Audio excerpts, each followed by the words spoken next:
مال و دولت کا ایک میدان مل جائے تو یہ خواہش کرے گا ایک اور مل جائے،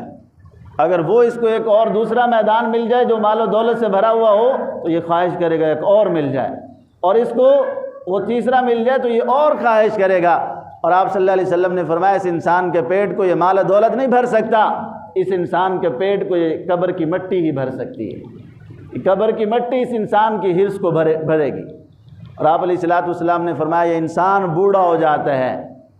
انسان بوڑھا ہو جاتا ہے لیکن اس کے اندر دو خواہشات جوانی پکڑ جاتی ہیں، وہ اجاگر ہو جاتی ہیں، وہ اٹھ کر باہر آ جاتی ہیں بوڑھا ہونے کے باوجود۔ یشب من حسنان، نمبر ایک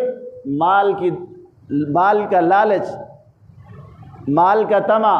مال کی حرص علی المال والعمر، اور دوسری خواہش اور دوسرا لالچ کہ میری عمر اور لمبی ہو جائے،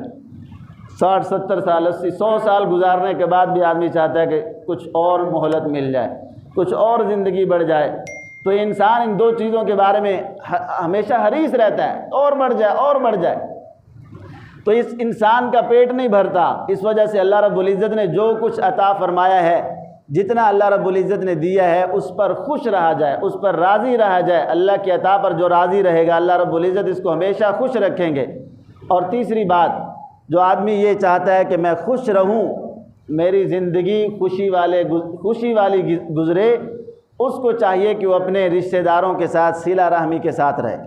رشتہ داروں کا خیال رکھے، رشتہ داروں کے ساتھ حسن سلوک کرے۔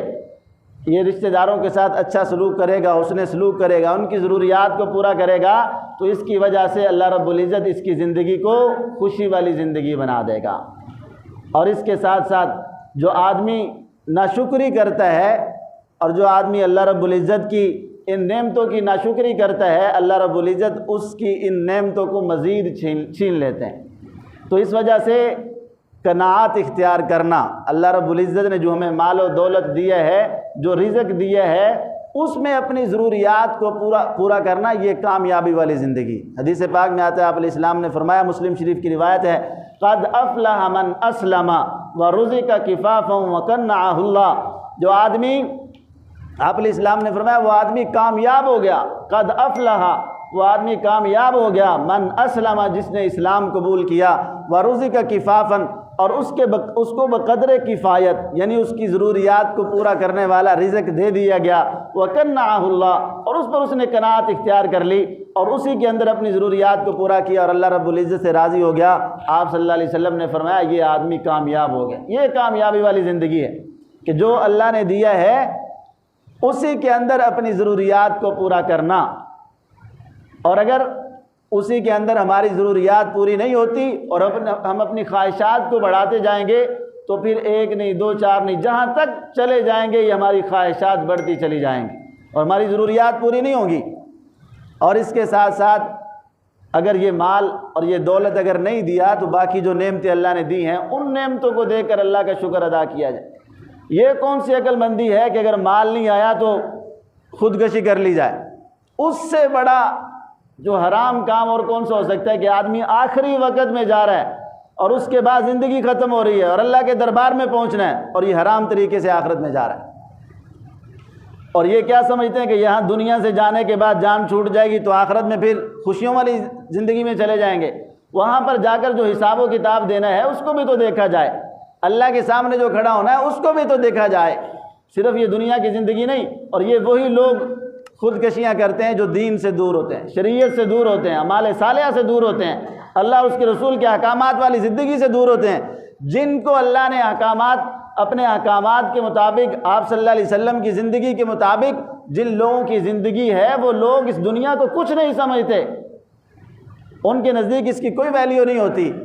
وہ خودکشیاں نہیں کرتے۔ ہمارا ایمان ہے اللہ رب العزت کی ذات پر، ہم کامل یقین رکھتے ہیں اور ہم اس بات پر بھروسہ رکھتے ہیں کہ ہمارا رب ہمیں جو کچھ دے رہا ہے ہم اس پر خوش ہیں، ہم اس پر راضی ہیں، اور جیسے ہمارا رب ہم سے راضی ہے ہم اس سے راضی۔ اور جس بندے کے دل میں یہ بات ہے اس کو دنیا کی ساری نعمتیں چھوٹی لگتی ہیں اور وہ یہ سمجھتا ہے کہ میرا رب جب مجھ سے راضی ہے تو مجھے اور کسی چیز کی کیا ضرورت ہے۔ اس لیے ہر حال میں ہمیں خوش رہنا چاہیے، اللہ کی ذات سے راضی رہنا چاہیے، اور اگر یہ حالات مشکل حالات آئے ہوئے ہیں، پریشانی آئی ہوئی ہیں مالی لحاظ سے، تو اس پر اللہ رب العزت سے خوب مانگا جائے۔ پوری امت اس حوالے سے پریشان ہے کہ مہنگائی بہت ہے اور جناب رزق کے حوالے سے پریشان ہے، لیکن اللہ کے دربار میں کوئی بھی نہیں آ رہا، اللہ سے کوئی بھی نہیں مانگ رہا۔ کوئی کسی کا شکوہ کر رہا ہے، کوئی کسی کا شکوہ کر رہا ہے، جو کسی حکومت کا شکوہ کر رہا ہے، لیکن یہ کوئی بھی نہیں کہتا کہ اللہ کی ذات سے مانگا جائے۔ یہ کوئی بھی نہیں کہتا کہ ہمارے اعمال کا بدلہ ہمیں مل رہا ہے، یعنی جیسے ہم زندگی گزار رہے ہیں نافرمانی والی، تو اسی کے مطابق ہی فیصلے آئیں گے۔ من اعرض عن ذکری فإن له معیشۃ ضنکا، اللہ فرماتے ہیں جو ہمارے ذکر سے اعراض کرے گا،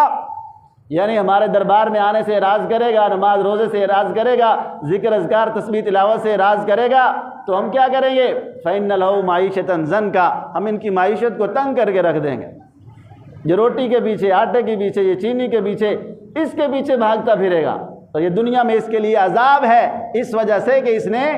ہمارے ذکر سے اعراض کیا، نماز سے اعراض کیا، مال صالح سے اعراض کیا۔ اب دنیا کے اندر اس کے لیے معیشت تنگ ہو گئی، اور آخرت میں کیا عذاب ہوگا؟ وَنَحْشُرُهُ يَوْمَ الْقِيَامَةِ أَعْمَىٰ، دنیا میں بھی عذاب اس بندے کے لیے،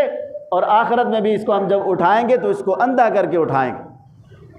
اور یہ پوچھے گا قال رب لم حشرتنی اعمیٰ، اللہ مجھے اندھا کر کے کیوں اٹھا دیا؟ میں تو دنیا میں آنکھوں والا تھا، بینائی والا تھا، میری تو بصارت موجود تھی،